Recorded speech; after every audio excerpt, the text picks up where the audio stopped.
리마요는 몇 해 전부터 이런 경고를 했습니다. 과거사라는 망령에서 벗어나라. 우리 같은 대한민국 국민끼리 과거사를 내세워서 그것을 빙자하여 복수전을 벌이지 말라. 그래 이거 기껏해야 선거에 써먹고 그리고 권한 남용하는데 자기 땅 따먹기 하는데 써먹는 것인데 그런 짓을 당장 그만두지 않으면 국가의 앞길이 무너진다 이렇게 경고를 했습니다. 그랬음에도 불구하고 2022년 8월 30일 대법원에서 긴급조치 구호 배상 판결이 나왔습니다. 이것을 두고 언론사 그 기사 제목이 환영일색입니다. 한겨레 신문은 속보로 띄우면서 대법원이 판례를 뒤집었다. 피해자의 국가배상 이랬고 조선일보 대법원이 7년 전 판례를 뒤집었다. 국가의 배상 책임. 동아일보는 사설을 써서 긴급조치 구호 배상 반세기의 아픔을 여한 없이 씻어내야.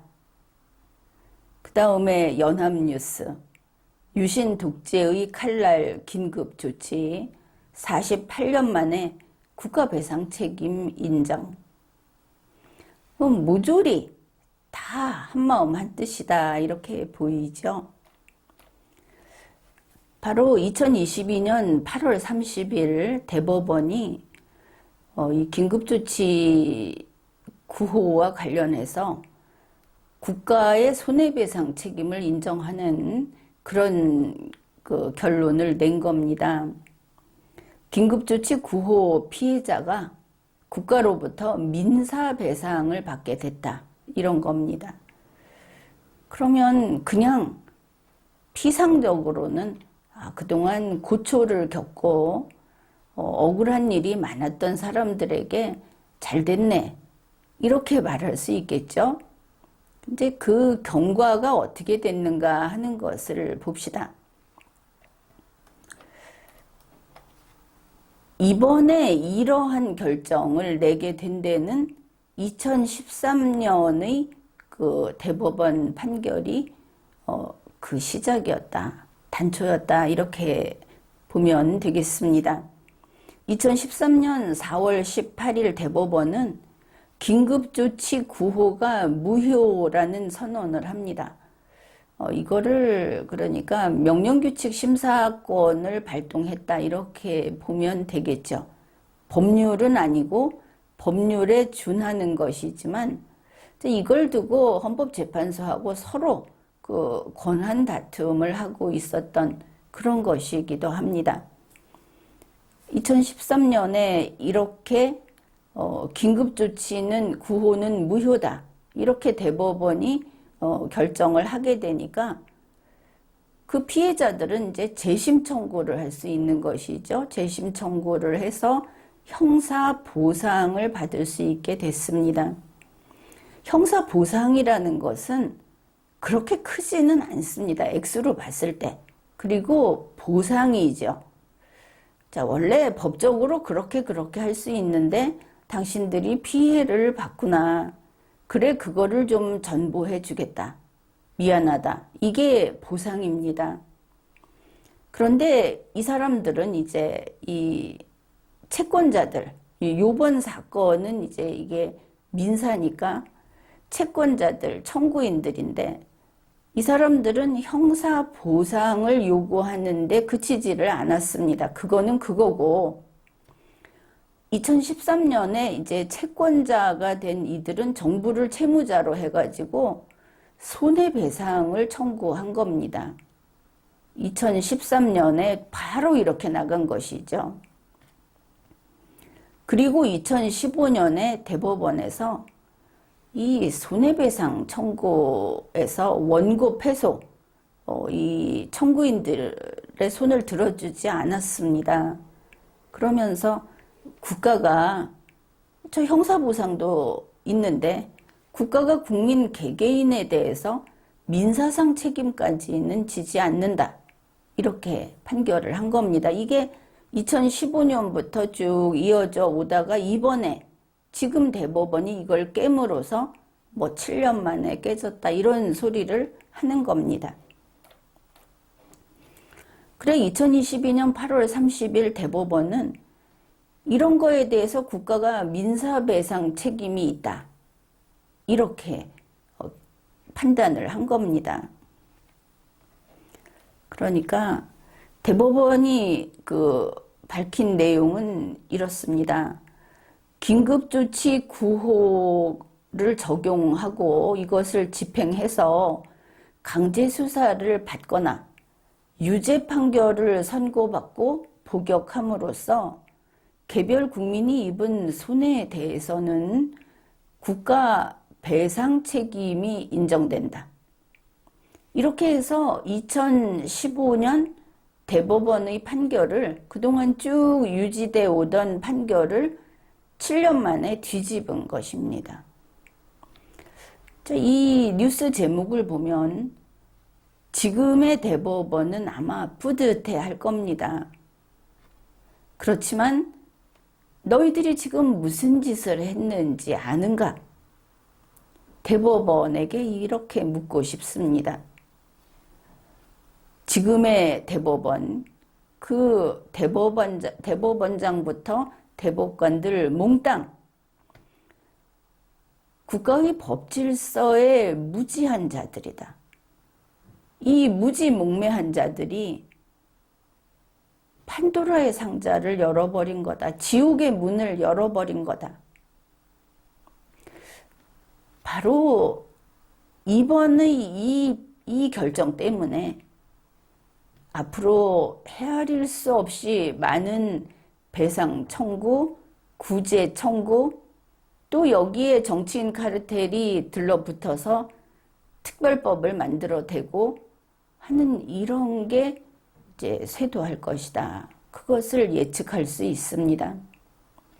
이 부분에 대해서는 나의 리걸마인드 책, 그 책 중에 아마 이게 가장 두꺼울 겁니다. 한 600쪽이 넘으니까 그 책을 읽어보면 될 겁니다. 현재 우리 국민들은 워낙 이게 옛날 일이어서 긴급조치 이러면 이게 무슨 독재의 상징이다. 이렇게 생각들을 하죠. 그런데 긴급조치가 뭐냐? 이 긴급조치가 언제까지 있었느냐 하면은 1972년에 헌법을 개정하면서 들어갔다가 1980년에 헌법을 다시 개정하면서 사라진 겁니다. 그동안 존속했던 것이죠. 1972년에서 1980년까지. 그게 바로 1972년 12월 27일 그 제7차 개정 헌법, 대한민국 헌법 제8호에 규정된 내용입니다. 이거를 지금의 세상에서는 너나 없이 멸칭으로 이걸 여기에 좀 분노와 야유를 심어서 유신헌법 이렇게 부르는데 이게 대한민국 헌법 제8호입니다. 제7차 개정헌법, 대한민국 헌법 제8호 여기에 53조에서 이걸 규정하고 있는데 흔치 않은 기회니까 이 53조만큼은 우리가 좀 보기로 하죠. 제53조 제1항입니다. 대통령은 천재지변 또는 중대한 재정 경제사항의 위기에 처하거나 국가안전보장 또는 공공의 안녕 질서가 중대한 위협을 받거나 받을 우려가 있어서 신속하게 조치를 할 필요가 있다고 판단할 때에는 내정, 국내 내정, 외교, 국방, 경제, 재정, 사법 등 국정 전반에 걸쳐 필요한 긴급 조치를 할 수 있다. 자, 이걸 보면 그런 위험들이 가까이 있었던가 보다. 이렇게 생각을 할 수 있겠죠. 뭐 그런 일이 있다면 긴급 조치를 할 수도 있겠네. 일단은 이렇습니다. 제3자적 시점에서. 제2항입니다. 대통령은 바로 앞에 설명한 그와 같은 게 필요하다고 할 때는 이 현행 헌법에 규정되어 있는 국민의 자유와 권리를 잠정적으로 정지하는 긴급 조치를 할 수 있고, 정부나 법원의 권한에 관하여 긴급 조치를 할 수 있다. 어떤 경우에 가능할까? 이거 얼마 전에 코로나19 팬데믹 때도 생각해 보면 됩니다. 그때 헌법에도 없이 국민의 그 자유와 권리를 정지시키고 잠정적으로 정지시키는 일들을 했죠. 아무도 따지지 않았습니다. 그게 과연 헌법과 법률에 따라 거기에 합치되는가 하는 거를 논해야 합니다. 그런데 코로나19 팬데믹이라는 데 한 대 꽉 맞은 국민들이 아직 정신을 못 차리고 있기 때문에 어떻게 헌법에도 없고 특별한 뭐 법 절차를 거치든지 하는 것도 없고 어떻게 그런 일들을 우리가 겪었지? 이게 지금 공백으로 남아 있는 겁니다. 그런데 이제 이때는 헌법에 이런 걸 넣어놨다. 바로 지금과 같은 일이 있었다면 요 긴급조치 헌법 제53조 제1항을 적용할 수 있겠구나. 우리가 이제 이렇게 이해할 수 있는 겁니다. 제3항입니다. 제1항과 제2항의 긴급조치를 한 때에는 대통령은 지체 없이 국회에 통고하여야 한다. 국회의 견제 기능이 살아있다 하는 게 보이죠. 제4항, 제1항과 제2항의 긴급조치는 사법적 심사의 대상이 되지 아니한다. 예를 들어서 코로나19 팬데믹으로 문 밖에 나오지 마라. 이거 엄청난 일입니다. 다른 사람을 위해서 너는 안에서 나오지 마라. 이게 타당한 것 같지만 대한민국 헌법체제 안에서 이 국가체제 안에서는 있을 수 없는 일입니다. 법원에서 재판을 해서 유죄 판결을 하고 징역 몇 개월, 징역 몇 년 했을 때 겨우 가둘 수 있는 건데 그래도 숙식 제공하죠. 건강관리 다 해줍니다. 모든 건강관리 다 해줍니다. 그 안에서. 그런데 이번에는 그냥 나오지 마. 우리에게 해를 끼치지 마. 나오지 마. 자, 이렇게 했던 겁니다. 이걸 전부 사법심사의 대상으로 삼으면 감당이 안 되겠죠. 그러나 손해배상까지는 가지 않아도 형사보상까지는 갈 수 있다. 형사보상 이것 때문에 감옥 간 사람들 있죠. 그 사람들은 또 해당이 될 텐데 그거 말고 보상 차원에서 논의가 있어야 한다. 자영업자 보상이 아니고 전 국민에 대해서 바로 이런 문제인데 그거를 제4항에서 이제 사법심사의 대상은 아니다 이렇게 넣어 놓은 겁니다. 그 다음에 제5항 이 긴급조치의 원인이 소멸하면 대통령은 지체 없이 해제하여야 한다.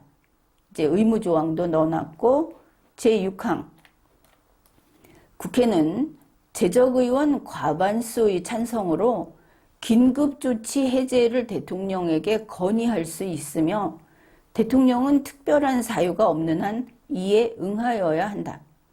그래서 국회가 견제를 하게 돼 있는 겁니다. 그리고 견제에 응해야 하는 것이죠. 그래서 아마도 국회가 이렇게 요구하고 긴급조치를 해제하고 이런 일들이 이 헌법에 따르면 이렇게 해서 과도한 집행으로 가지 않는 그런 길이 마련돼 있었구나.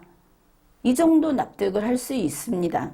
다만 그때 상황이 여러 가지로 이런 게 있었던가? 그랬을 수 있습니다. 지금 보면 그 무렵에 북괴가 남침하려고 했다. 뭐 이런 정보도 있고 하니까. 자, 그런데 이 제7차 헌법 개정을 하면서 이때 국민투표를 했습니다. 그러면 제7차 헌법이 효력을 발생하던 이제 그 7차 헌법 개정을 할 때 개정을 할 것인가 말 것인가. 그거는 그 당시에 그 현실의 주권자가 결정을 하죠. 이거 보고 좀 놀랐습니다. 1972년 11월 21일에 이 헌법 개정에 대한 국민투표를 했는데 그 당시 전체 유권자 중에 91.9%가 투표를 했습니다. 투표율이 상당히 높았고 국민의 이런 관심이 높았구나 이런 생각을 하는데 하여튼 91.9%가 투표를 했고 이 투표한 사람 가운데 91.5%가 찬성을 했습니다. 여기에 있는 제7차 개정헌법 제53조가 오늘날 우리가 그러니 이게 뭡니까? 한 50년 후, 반세기 후에 우리가 보기에는 이거 좀 규제가 너무 심한 거 아닌가 싶은 부분이 분명히 있죠. 그런데 이걸 결정하는 것은 그 당시의 유권자들입니다. 우리가 아닌 것이죠. 우리는 그때 그런 권한이 없었던, 태어나지도 않은 사람들이 많았고, 그리고 우리는 그 당시에 이 투표를 한 사람들이 아닙니다. 그래서 이 긴급조치를 규정한 소위 유신헌법이라고 하는 게 1972년이 오늘일 때 1972년이라는 그 현재라는 시간대 안에서 대한민국 국민의 의사에 합치했다. 우리는 이렇게 판단을 합니다. 이게 객관적인 데이터니까.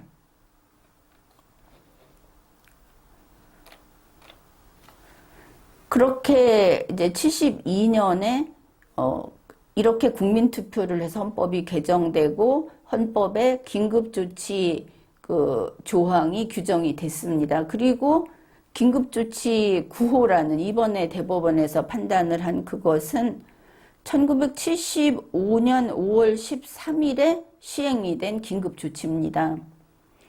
그때 내용은 이겁니다. 국가안전과 공공질서를 수호하기 위한 대통령 긴급조치다. 그래서 이제 이 긴급조치를 바라면서 나온 거는 국가안전을 지키고 공공질서를 수호하기 위한 거다. 이런 것들이 들어 있었습니다. 아무튼 긴급조치라고 하는 것은 그게 긴급조치가 효력을 발생하던 그 시대에 바로 효력이 있는 현행 헌법에 따라서 발해진 거다. 문제는 헌법 개정에 국민이 그렇게 많이 참가해서 그렇게 많이 찬성을 했다. 뭐 그것도 믿을 수 없다 하는 거는 개인의 자유고 법을 판단하는 입장에서는 부정할 수 없는 국민의 뜻입니다. 그게 이제 나중에 뭐 오히려 이로운 것보다는 해로운 게 많다 이래서 이제 고쳐나가는 그런 과정을 거칠 수 있는 것이죠.